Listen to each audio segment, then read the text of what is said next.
விட்டு பாதுகாத்து ரப்பே என்று கண்ணீரை விடக்கூடிய நாட்கள். இந்த நாட்களிலும் எப்பொழுது போல் வளமை போல் மற்ற 11 மாதங்கள் எப்படி வீணாக கழித்தமோ அதே போன்று இந்த மாதத்தில் ஒரு முசல்மான் கழிப்பானையானால் அப்படிப்பட்ட முசல்மானை தான் நரகம் சொல்லுகிறது, நீ எனக்குரியவன் என்னோடு வா என்று.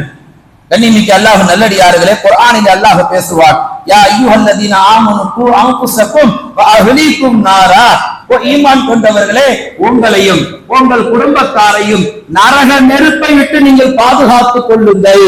இந்த ஆயத்துக்கு முஃபஸ்ஸிரீன்கள் விளக்கம் தருவார்கள். அல்லாஹ் தஆலா நரகத்திலே அந்த நரகத்தை எரிப்பதற்காக மண்ணெண்ணையோ அல்லது பெட்ரோலையோ அல்லது வேறு ஏதாவது விறகுகளை அல்லாஹ் பயன்படுத்துவது கிடையாது.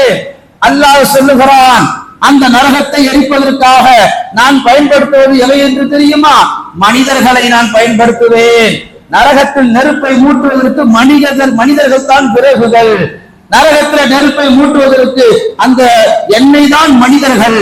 அது மட்டுமல்ல, எந்த சிலைகளை உலகிலே வணங்கி கொண்டிருந்தீர்களோ அந்த சிலைகளைத்தான் நான் நரகத்தில விறகுகளாக, நரகத்தில எண்ணெய்களாக, பெட்ரோல்களாக நான் பயன்படுத்துவதாக அல்லாஹ் அந்த ஆயத்துக்கு முஃபஸ்ஸிரீன்கள் விளக்கம் தருகிறார்கள். எப்படிப்பட்ட மனிதர்கள்? மோசடி செய்யக்கூடியவர்கள், ஏமாற்றக்கூடியவர்கள், நம்பிக்கை துரோகம் செய்யக்கூடியவர்கள், தொழுகையை பொதுபோக்காக அலட்சியப்படுத்தக்கூடியவர்கள், நோன்பையும் நோன்பு மாதத்தையும் அலட்சியப்படுத்தக்கூடியவர்கள், எல்லா வகைக்கும் மேல் பெரும் பாவங்கள் செய்யக்கூடியவர்கள். இவர்கள் எல்லாம் ஒரு பட்டியலாக நான் விறகுகளாக ஒன்று சேர்த்து இவர்களையும் இவர்கள் வணங்கிய சிலைகளையும் அந்த நரகத்திலே நான் எரிபொருளாக பயன்படுத்துவேன். அல்லாஹ் பேசுவான்,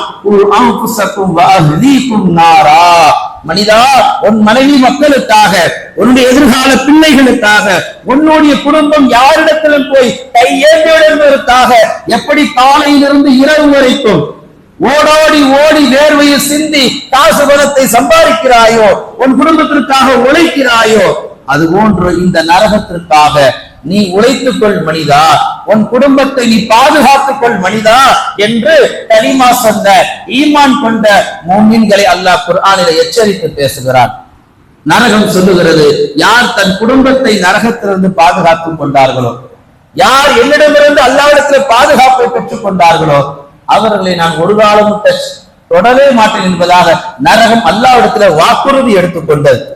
வேடிக்கைக்காக சொல்லப்படக்கூடிய ஒரு செய்தி, வகுப்பறைகளில் ஒரு ஆசிரியர் மாணவரிடத்துல கேட்டார், எல்லோரும் அமைதியாக இருங்கள். எல்லா மாணவரும் அமைதியா இருந்தான்.